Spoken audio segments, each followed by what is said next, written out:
listening to a download from the outdoorstation.co.uk. Number 315.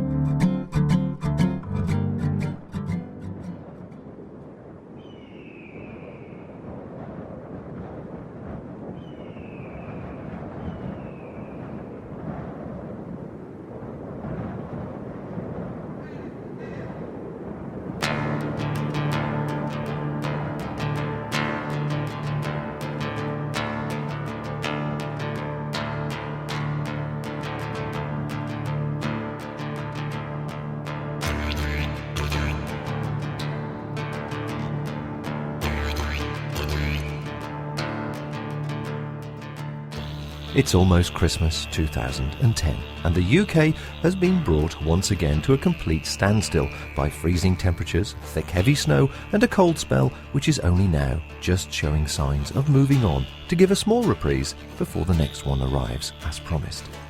The infrastructure of the UK, supply and demand, is being held back all over the place by those nasty little twins, health and safety, as postmen aren't allowed to walk where they've been delivering for years, and drivers are told to stay in their cabs for fear of slipping off the road or, even worse, litigation. In this country, no matter the question, the answer always appears to be no, and we've become a laughingstock of Europe, who can manage to continue without missing a beat, no matter how deep the white stuff actually gets. So let us now escape for 50 minutes to a country where the views on life are much more upbeat, can do and will do. A country where the sun always shines and a barbecue is a certainty, not a near miracle. Somewhere, when you hear the lilt of native voices, you immediately think of surf, sand, sun, cold beer and kangaroos. Yes, this interview is with two walking friends, Lynn Lomo and Jane Jennifer, who are based in Adelaide, over on the eastern side of the land down under, Australia.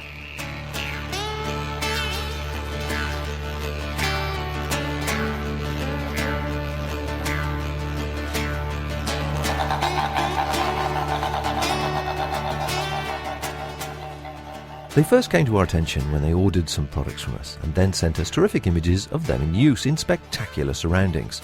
The ensuing emails revealed a curious fact about Australia.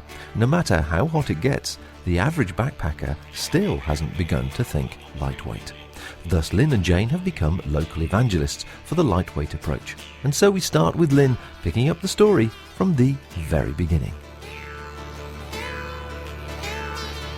Well, I guess I originally came across lightweight walking when I was walking in the Snowy Mountains a couple of years ago, and came across these people who were in their 70s, and they were carrying about 5 kilos on their back. And I was so amazed.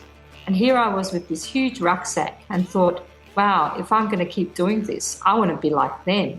So I found out about websites and went off and did all this research into lighter gear, and have just taken it from there and just have been gradually getting lighter. But generally in Australia, I don't think it's really taken off. It's starting to take off, but nothing like what is, well, I guess because I get a lot of equipment from the UK or from America, and it just seems like the equipment there is a lot lighter.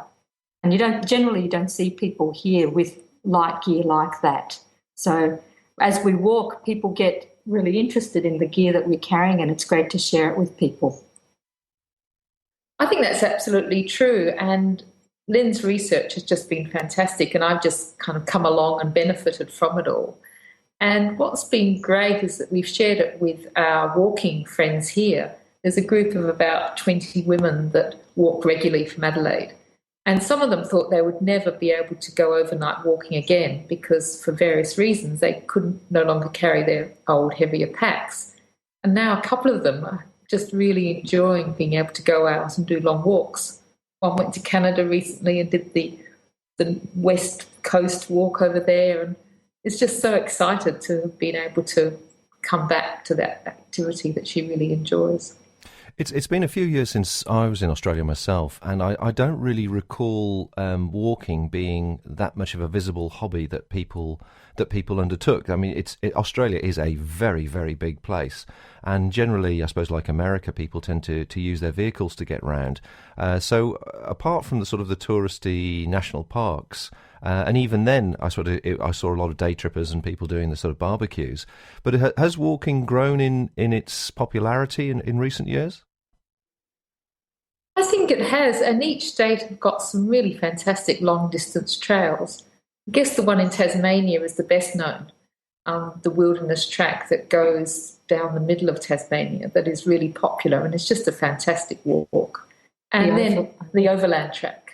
And then there's other ones in Tasmania. In South Australia, we have a very long distance track called the Hyson Trail. It goes for a couple of 1,000 kilometres and ends up in the Flinders Ranges, which is just another area that is stunningly beautiful. The problem here, though, is that water's a real issue, and to really do long distance walking, you do have to carry a lot of water. There's some great tracks in Northern Territory, really beautiful in the wild wilderness of Central Australia that's really popular now. And of course, in the wetter states, the cooler states of Victoria and New South Wales, there's long distance walks as well. So I would say it's a really popular pastime. It's interesting that the lightweight hasn't, sort of the lightweight approach or the interest in lightweight things generally hasn't been as popular as I would have assumed, because generally, obviously, Australia is fairly hot, and you're giving off an awful lot of moisture and sweating a lot when you're carrying a lot more weight than the average. So it's come as quite a surprise to hear that you've actually educated so many people that obviously hadn't really given it much consideration. And the camping shops here, the walking shops, don't carry the kind of stock too, which is one reason we buy stuff from overseas. I mean, their latest gear is still what we now see as quite old-fashioned, which is surprising. We try to educate them, but they haven't come on board very much either. Oh no, it's those two mad women again. It's a bit like that. I go into walking shops here in Adelaide and tell them about some of the gear that I've got, and they're just so astounded. But what I've got is by no means the lightest possible gear that you can get. You know, when people start talking about carrying 3 kilos or something like that, I'm not in that league by any stretch of the imagination. But it certainly makes walking more comfortable for me. So give us a bit of an idea then about the range of walking that you do. You've described the Snowy Mountains and a couple of the other areas of Australia, but you personally using lightweight equipment, I mean, are we talking mountainous regions, the wetter regions, sand, and so on? Give us an idea of sort of the areas that you've been walking in, and then perhaps you can go on and tell us the sort of the type of equipment that works with every type of situation. I guess the areas that I particularly like walking in is in the Snowy Mountains and in Tasmania. So these are much wetter wilderness areas. I like doing off-track walking and navigating. So the equipment that I use, it comes in very handy having light, like a light pack and a tent that you can put up anywhere. It's generally a 3-season tent. I use I like Henry Shire's tarp tents. That seems to do quite well here because I know that over in the UK they use those double wall tents. Perhaps they would be useful in a place like Tasmania. I haven't been walking in the snow, but then across over into WA, it's much more sandy sort of country. And, generally that kind of tent seems to cope quite well with that range of weather. If I can just interrupt you there then. So we're talking, I know Tasmania is very, very similar to Wales here. It's very lush and it's also quite wet and possibly more humid than Wales, certainly. The memory I have of Australia is that sort of some of the wild walking, the bush walking, the actual terrain, the trees and the bush and whatever is pretty tough, sharp stuff. Yes. Do you find it sort of wrecking your equipment very much, or does the sort of modern materials cope with it okay? Well, it seems to be coping okay. I've got a Go Light pack, a Pinnacle, because generally we've got to carry 10 days, up to 10 days worth of food. Resupply doesn't happen so easily. And carrying water as well. But my wet weather gear seems to hold up all right. And I do quite a bit of bush bashing, what we call bush bashing here. So scrambling through tea tree scrub and up and down rocks and things like that when you're doing off-track walking. So I feel like generally it holds up all right. I guess the most delicate part of what I've got is my tent. So, and what else? What would you say? No, we haven't had any problems with the gear at all. I mean, certainly the off-track walking that Lynn did in Tasmania would be about the roughest that you would do in this country. Whereas something like the Bibbulmun is a very well-organised walk where the tracks are very defined and well-maintained, so you're not having to do any rough walking at all. It's much more of a leisurely stroll, really, through beautiful forests with well-organised campsites every 15 to 20 kilometres. So in that way, you don't have to carry quite as much gear as you do when you're doing the more wilderness areas. We've touched on, obviously, the type of environment. Now, we've mentioned the word gear several times, but we've actually not been very specific. So for people in the UK and around the world perhaps listening to this, let's just break it down into, give us sort of the key pieces. Obviously, as you said, you've got the Henry Shires tent and the Pinnacle rucksack, but just give us a brief overview of the type of equipment you're actually using. We can visualise you more in the bush there. Well, as well as the pack and the tent, the other great piece of equipment we took was the honey stove. So Lynn and I went on a 5-week walk in July this year, which is our winter, along the Bibbulmun track. And we used mostly the honey stove and our little penny stove that Lynn made out of her used soft drink cans. And altogether we only used half a litre of fuel for that whole 5 weeks, which we were really proud of. We loved the honey stove, Bob. People were dead impressed. Every time we put it together in these campsites, we'd have people coming over to see what this contraption was that we were cooking on, as well as looking to see what we were cooking in the way that fellow walkers always do. Uh-huh. We always have to check out each other's food diets and everything else. But the honey stove was certainly the star of that walk. Fantastic. Thanks for that. And the next star for me was my Neo Air. I really like the Neo Air as a sleeping mattress. I just find it so light and small in my pack and just so comfortable. It's worth certainly not 50 womanly breaths. It takes me more like 40 breaths. But that's a really important piece of equipment. And then I've got just a standard sleeping bag, whereas Lynn's got a fancy sleeping. Oh, I've got a Go Light sleeping quilt. But I found that because we did that walk along the Bibbulmun track in winter time, and it was really cold, and I didn't find that it was warm enough for me. It got down to about -7, and we had icicles on the inside of our tent one night. But and that was sleeping with thermals and that Go Light, the sleeping quilt. It just didn't do it for me, so I'm reviewing that at the moment. It's always hard when you visualise the Australia that we see. It's presented to us obviously through the media and TV, and the memory I have of it, certainly the majority of the memory is glorious sunshine and being far too hot. The idea of icicles appearing anywhere just seems to be it's just wrong. It's just wrong. That's what we thought. It's so wrong.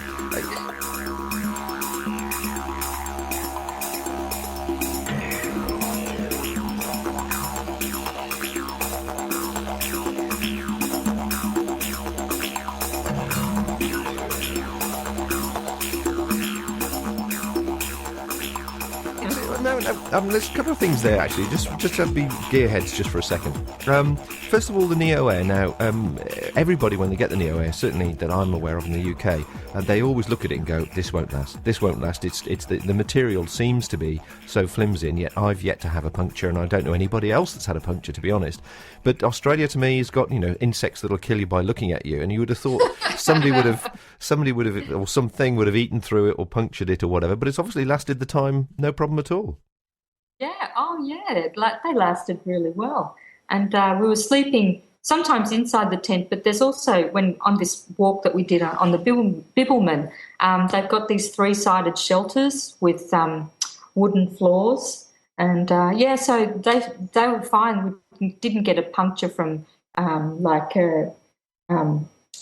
splinters or anything. Splinters or anything like that. So. Did you lay down a ground sheet or anything like that to lie on, or you just lay straight on them? Oh, we did put down a ground sheet, yeah. I just used a Tyvek ground sheet, okay. A piece of Tyvek. Which is just a fantastic multi-use thing that Lynn's constructed with that goes either under the tent, or we put it down on these wooden sleeping platforms and then just put our sleeping mats on top of those. Yes. And, it didn't have any problems at all with them. So, oh, that's good. Yeah, just got it from a kite shop.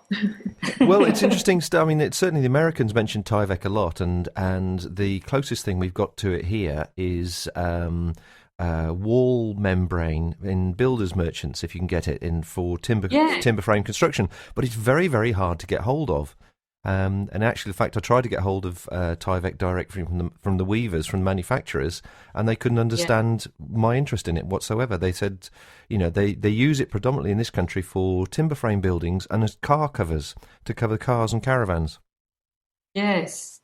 What about water filtration and that kind of thing? Did you worry about that at all, or do you generally worry about that? I know you have to carry a lot of water, but if you have a decent filter system, is there plenty of water there to obtain, to use? Yeah, well, depending on where you go, like here in South Australia, you really you may have to carry water for 2 to 3 days. So, you're looking at litres. 6 litres, maybe more of water if you're going for 2 to 3 days, which is that's pretty heavy. But if you go to Snow Mountains, for example, or Tasmania to walk, you can usually drink the water out of the streams. I use a SteriPen, I have a SteriPen, but I've never actually used it. And generally, I don't really worry about filtering it through a stocking or anything. I just have it as it is. Some people say you have to be careful of giardia and bugs and things like that, but I've never ever gotten sick. So, I carry a SteriPen just in case.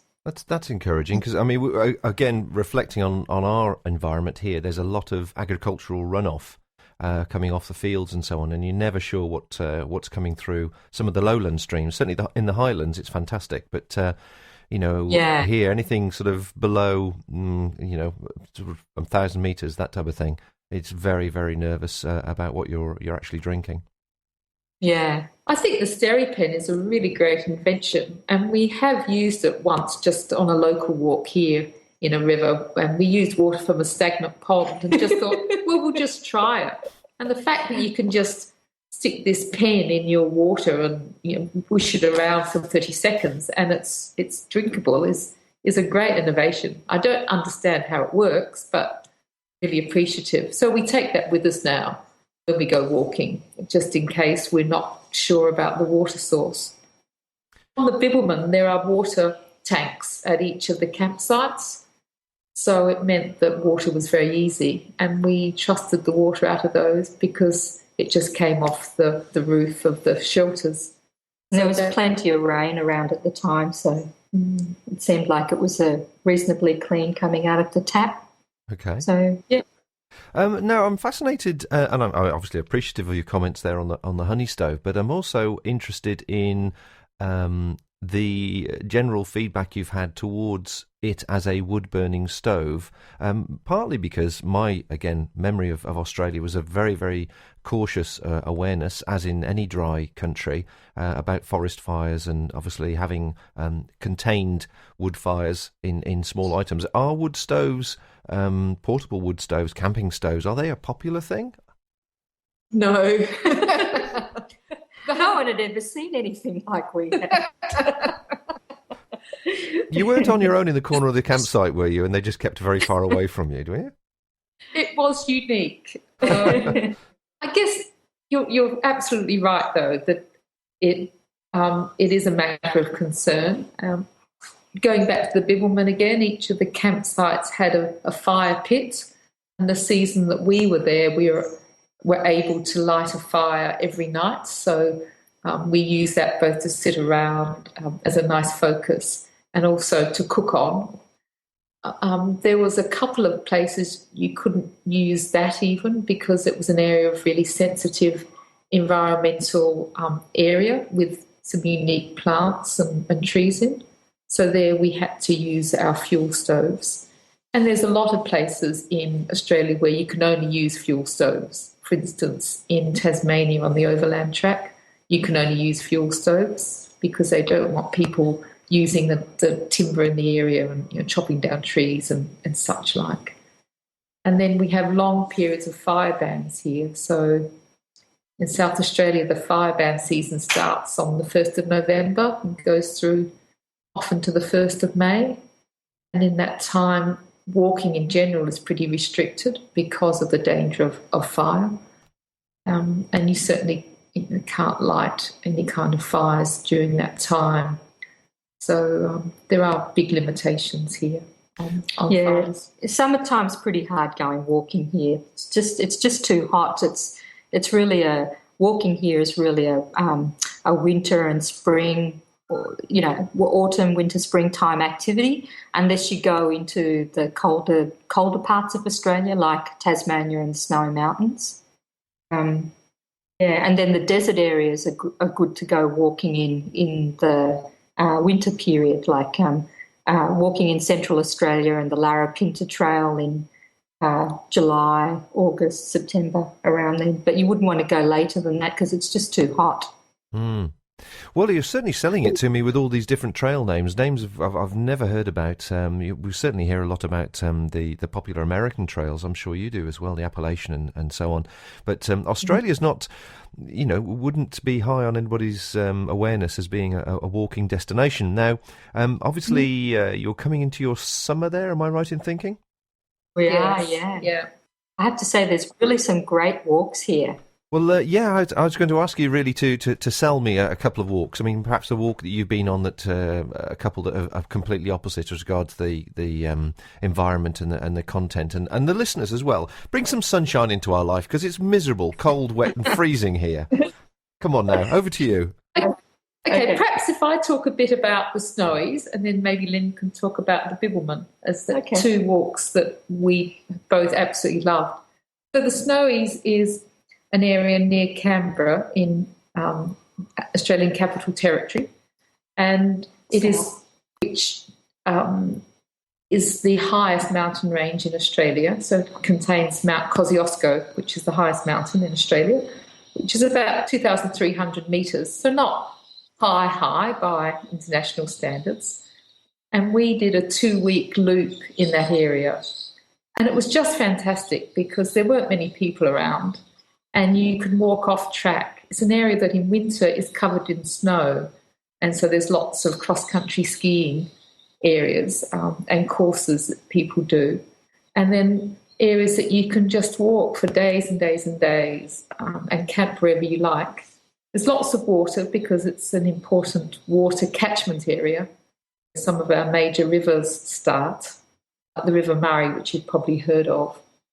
And there are huts in various places, which are both old drovers' huts because they used to take their cattle up there in the old days. And poems like The Man from Snowy River is all about the cattle men who used to go up there every year.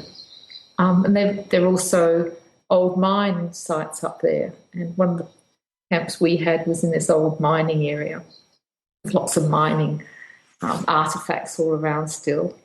And then they've also built modern huts for cross-country skiing and for walkers like us. And it is just the most beautiful country. It's very open, lots of areas that you can just see for hundreds of miles down onto the plains around you, beautiful river valleys, high mountain peaks with rolling granite hills.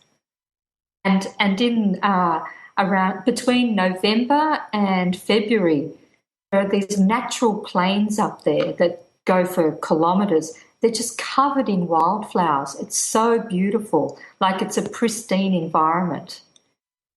And with natural creeks running through there, so it's quite wet underfoot, and you can just drink the water from the creeks. It just comes from the sky. It's a magical place. Can I just ask you a couple of questions there? Then I'm visualising these wide open places now. Am I right in hearing you when you said that you're free to walk wherever you want to walk? You can wild camp. There's no restrictions on you from that point of view, I presume, apart from the fire restrictions type of thing. And you've got all this open space. Is that right? Yeah, that's right. It is. It really is like that. You have to be kind of. It's useful to have navigational skills. There are tracks that run through that area, tracks for like fire vehicles and stuff like that. So, yeah, but you can go off track walking and follow. There's a great walk that you can do that follows the highest peaks in the high country. So you're just walking along these peaks I think there's how many? About 10 peaks that you walk up and down that are over 2,000 metres. You just follow the ridge of them along, and the most spectacular views because the sides just drop away and you can see all the way down into the next state, into Victoria. So, I don't know, a couple of 100 kilometres away. Navigation. I must ask you about navigation then. Are you using GPS or is it map and compass? Is it similar to our OS maps? Are you familiar with our OS maps? Yes, similar. We use compass. We're not into GPSs, and we certainly did need navigation skills sometimes. And we got badly lost on one occasion. Had to do some really hard bush bashing to get back to the track. And the maps probably aren't quite as good as the OS maps in Britain, but there is some good maps of that area. And the other thing is, we always, when we go walking in an area like that, we always take a PLB, a personal locating beacon, because it is an area that people have lost their lives in. So you do have to be a bit cautious around where you go and letting people know, because you don't have mobile phone coverage when you're there. So having a personal locating beacon, you can just hire them from national parks for I think $10 or something, and we've had to use one on one occasion when there was a bushfire. So I wouldn't go into an area like that without it. Right. Okay. And you just press the button if you're in trouble, and it sends the appropriate signal. Yeah. Last Christmas, when we were walking in the snows, we were about 2 days into the walk, and we were aware of a bushfire initially some distance away. And then we realised it was getting closer and closer. And after struggling up a very big hill, we got to this area where luckily there was quite a lot of water around. So we rested there, and both sides of the valley got filled with smoke, and we could really smell the smoke of the bushfire. And then all of these black sooty leaves started flying around near us and landing on the ground near us. And it just became really, really scary, because we realised that the bushfire was closer, but we had no idea how close it was nor how fast it was travelling. So at this point, we decided to activate our personal beacon just to alert the authorities that we were in this area. And what happens then? Do they fly in and pick you up? Yes, well, that's the personal beacon puts a message up into the satellite system that's picked up by the National rescue service who then pass it to the nearest base. And after about an hour and a half, a helicopter turned up and landed just near us. Luckily, there was some flat ground.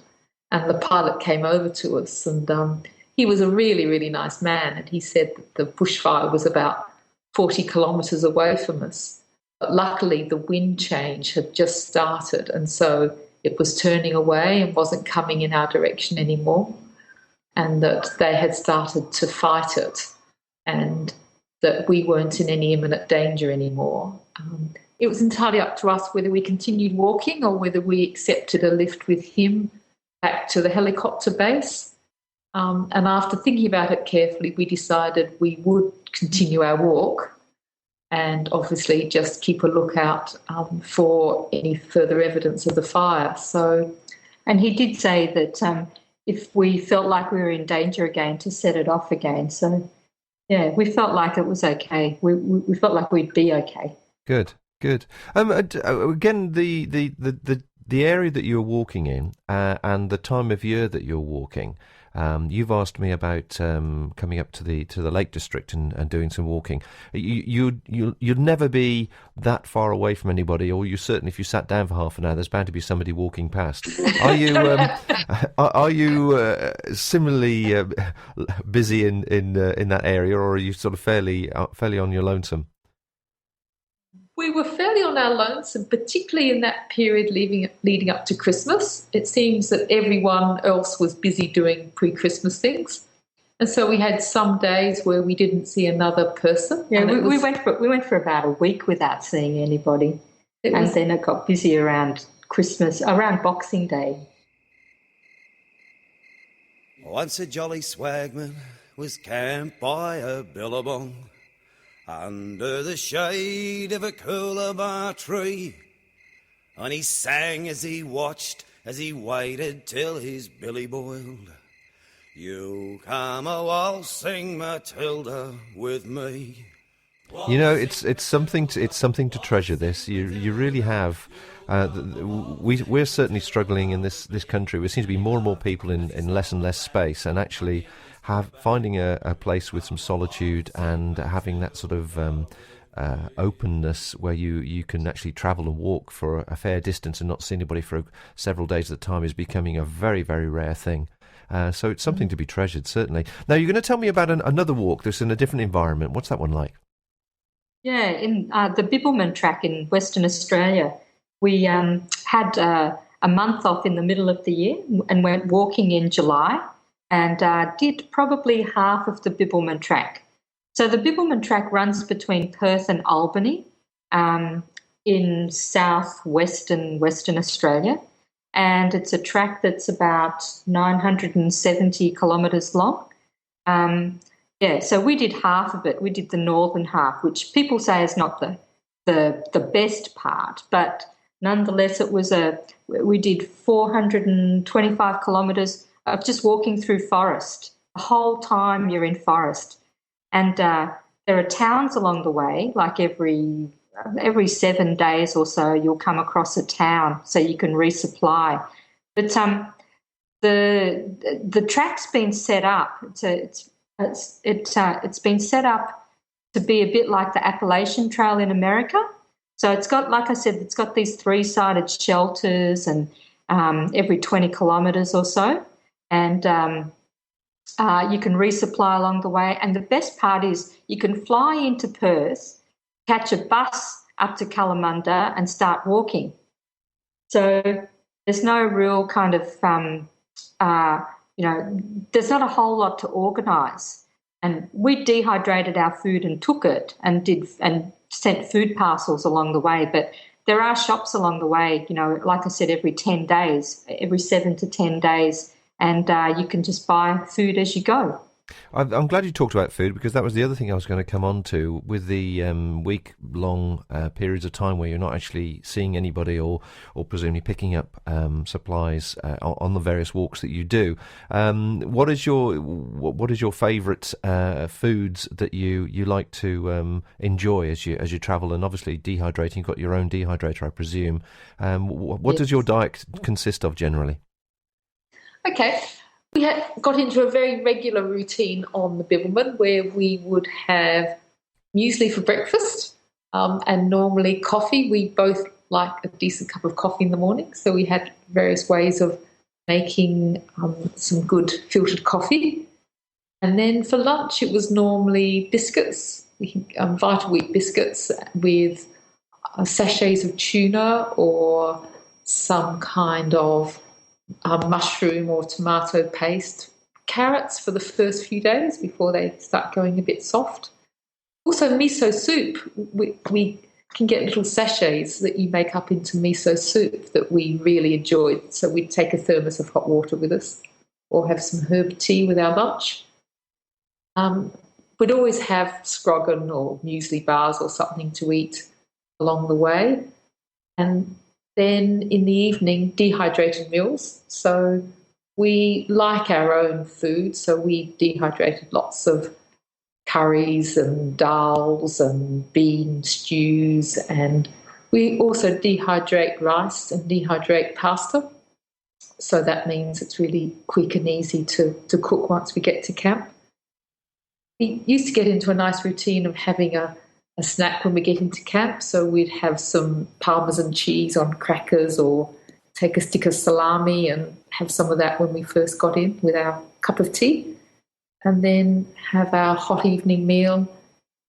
We didn't tend to have desserts a great deal, but half the time we'd have a little glass of port or something in the evening sitting around the fire. Oh, how refined.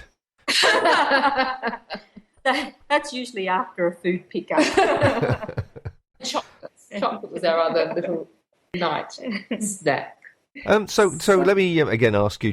I'm just curious how this compares to the other hikers that you saw on the campsites. Were people eating the same type, or did they have the same type of approach? Dehydrating food, or were they sort of going to the supermarket and buying packed food from that point of view? Yes, most people had packed food. It's amazing how much weight some people carry.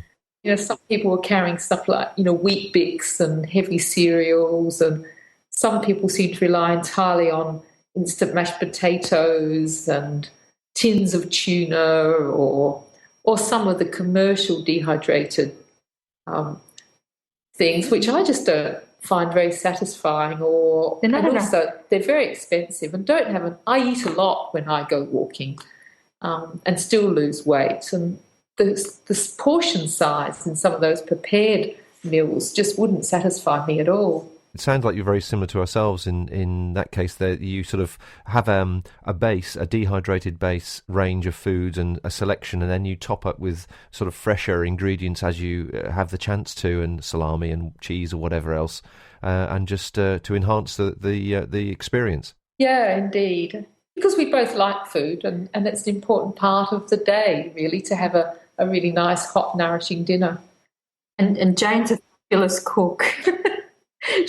She loves experimenting with food. So we have some unusual concoctions, like sometimes things with seaweed and tofu skins, but generally, all those sort of foods, they're very high in nutrients and minerals, and you really feel it after you've sweated a lot during the day. You feel yourself rejuvenating from those sort of foods. So. Well, I was thinking that there's certainly the environment. You're going to need an awful lot of salts and sugars back into the system, much more so than perhaps we do. Is there anything specific that you do to get that balance? I have to say that on the days that I sweat a lot, I really crave salami, and it's terrible because I never eat salami any other time. When I'm at home, I can't stand it, but when I go walking like that, I really crave it. So, yeah, it's kind of like it becomes one of my favourite things. Oh, well. And you wonder why people don't talk to you in the campsite. Now, the environment on this particular trail sounds completely different to the Snowy Mountains. If it's all forestry, I presume it's fairly humid and sort of quite covered in places.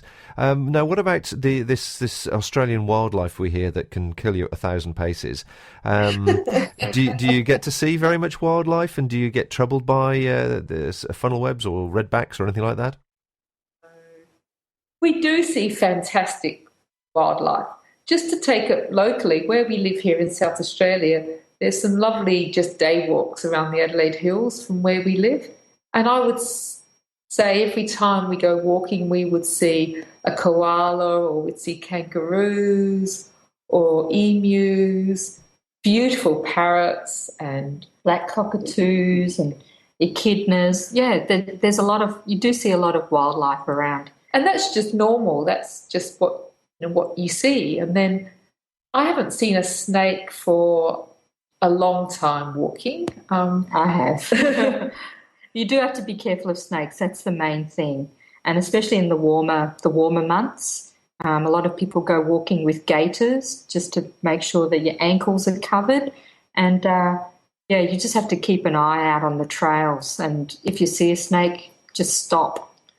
And usually they slither away very quickly. They don't hang around to say good day to you. They are more scared of you. So it's just a matter of kind of stomping your feet noisily as you walk along in some areas. Right. But saying that, not many people die of snake bites. Well, it's just a few, yeah, obviously. Just a few. And snakes and spiders are around, but the deadly ones don't appear very often. So you just have to keep your eye out. That's the thing. Even in the snow mountains, sometimes you do. I have seen funnel webs up there, but yeah, it's not that often. And with the Bibbulmun track, in terms of the vegetation, some days we were just walking in the most beautiful, beautiful undisturbed forest, just native bushland. It was really rich in the range of trees and bushes and low scrubs that were there. And we were there too early for the best of the wildflowers, but some days you'd just be surrounded by very beautiful flowers coming on the trees. That's what the Bibbulmun track is really known for. It's got an amazing, around August, September, October, it has an amazing wildflower display. There's the diversity in the bush is really quite incredible, and especially as you go further south. Like we only walked the first 425 kilometres, but and it was fairly kind of constant jarrah forest. But then as you go down south, you get into these big karri forests and tingle trees, and these are trees that are like how high would they be? 300 feet or something, meters? I don't know. I can't remember. But anyway, they're very, very big. The canopy is a long way up. And so it's a much more like you're walking into a cave. It's that kind of dark, tall forest. And part of the walk goes along the coast as well. So there's coastal cliffs further down south. We have an intention to go back and finish the bottom section of the walk. So you're painting a wonderful picture there. Do you guys have a blog or a website at all where people can actually refer to these images at all? No. No. But I guess if people were interested in the Bibbulmun track, you can Google it because it's a really well-known track, and there's lots of information that the Western Australian government has put on there, and walking groups, and friends of the Bibbulmun track. They have a newsletter that people can subscribe to. So and there's a lot of information on the website, so you get a pretty good idea of what to expect on that track. And it is a track, so like I said, it's well set up and it's really easy to do in that regard. It's not a very there's days where you're just walking on the flat for a lot of the time, so it's not a really big hilly walk like in the Snowy Mountains or in Tasmania. There are some hills, but they're not that big, maybe 300 metres or something like that. I think the highest part is 500 metres. So it's kind of like a gentle rolling hills. Yeah, meditative. Okay. And also it's not a wilderness experience, and it was one where there was a few days where we didn't see any people. But in fact, meeting the people on the track was one of the unexpected real pleasures. And we just had some fantastic walking companions and some good friendships we developed, as well as finding out about a part of Australia that we didn't know of, these people who live on the track. Some older men who are homeless and who choose not to be homeless in a town or a city, but to actually just wander up and down the track, staying in the huts and just treating the track as their home. The track's really got its own culture. I'd say that's probably one of the highlights of the track, is the diversity of people and the accessibility of the track and how many different kinds of people use the track. We met one family where there were two girls of 11 years old who were out having their first overnight adventure. And it was such a joy to share a campsite with them because they were so excited about being out and sleeping in a tent by themselves and toasting marshmallows on the fire. And that was another real bonus about that track, that anyone could do it. You know, we heard stories of 70-year-old women who did the track by themselves, meeting people along the way. And that's the other thing that seems to be there are about 50% of people, both men and women, who walk the track by themselves. So you do come across quite a few solo walkers along that track. And there's also vehicle access to where the huts are. So sometimes people, they get people to drive in and drop food off for them so that they don't have to carry quite so much. It sounds like a really well organised sort of setup with perhaps a better accessibility than something like the Appalachian Trail, because with the American trails, it does seem that people say they have to get to the trailhead and then they have to hitchhike into town. So it sounds like the guys in Western Australia have got themselves sorted from that point of view. They certainly have, and it's a real benefit to the towns along the way because they have so many more people going through the towns. And every time we went through a town and stopped at the pub for lunch and things like that, we felt very welcomed, and people would say, "Oh, you're on the Bibbulmun, oh, how's it going, and which bit have you liked best?" And that was another feature of it. And they was certainly part of the good planning that went on into building the track. Excellent. Okay, well, I think we've touched on a couple of interesting areas that have certainly sold Australia as a walking destination to us in this freezing cold environment as we're wrapped up in our down sleeping bags and so on. The question I'd like to ask you guys actually is, you've sold it to us for a bit of sunshine and something completely different. Now, whereabouts would you like to go and why? Oh, we've got so many places that we want to go walking. We're travelling next year to the US and then across to Britain, and we're still deciding where to go for a long-distance walk in Britain. I lived in London for about 17 years and really loved doing some walks in the Dales and the Lake District. And now that we want to do some wild camping, we're not sure whether to go to the Lake District or whether to go up to Scotland next year. Other places we'd like to go to in Europe is we'd love to do the walk along the Pyrenees sometime. I think that walk across the French-Spanish border would be really interesting. And I know that Lynn's been really motivated by some of the podcasts she's listened to about some of the island in the Mediterranean. Which island was that? Oh, Corsica.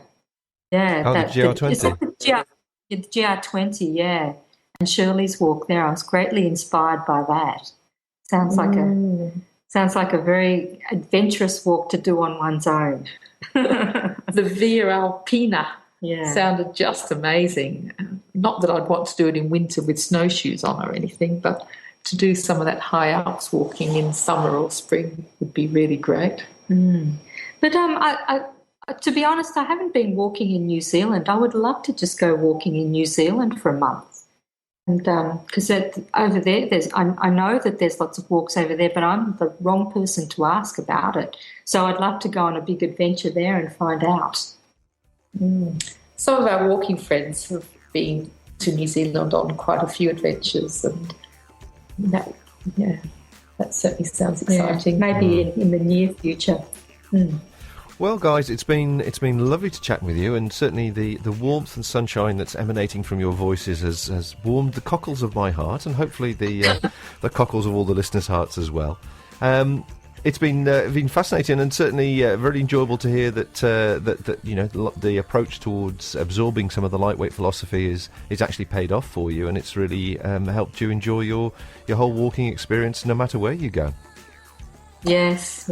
And thank you, Bob, for your contribution to that, because it's great having your and Rosa's website there as a place that we can go and explore and get tempted by all these new things that you keep bringing online. Yeah, and I've learnt a lot from your podcast, so thank you. Oh, you're welcome. That's really nice. Thank you. That's you're very welcome indeed. And that's part of the fun of doing it, really, is sharing people's experiences and knowledge and taking away some of the fear. I think Australia is sold to us as a big sunny destination and very dramatic, but it tends to be sort of city-based holidays or similar that it's based upon, or a trip to Ayers Rock, of course, or the Northern Territories, or up the East Coast there. But the idea of actually having it as an absorbing a walking break or a walking holiday in it as well is pretty well unknown. So I think if people are making the effort to go there and see family and friends, it would be great if they could actually take some of their walking gear and enjoy some of the places you've suggested. Yeah. Anyway, thank you very much indeed, guys. Yeah, Thanks, okay. Bob. Bye, Bob.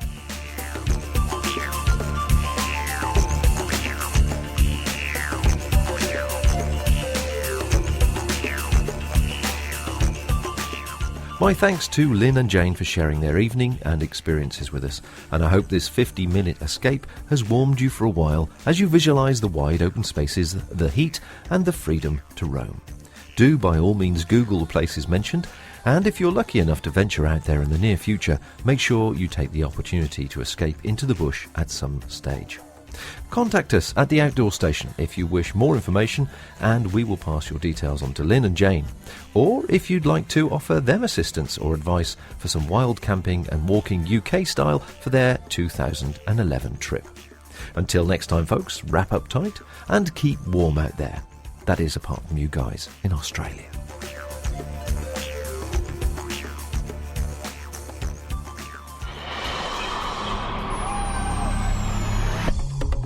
Thank you for listening to this podcast. To hear more from our extensive free library, please visit the website at theoutdoorstation.co.uk. You can now follow The Outdoor Station on Facebook, where we chat about each programme we produce, answer questions and discuss future productions.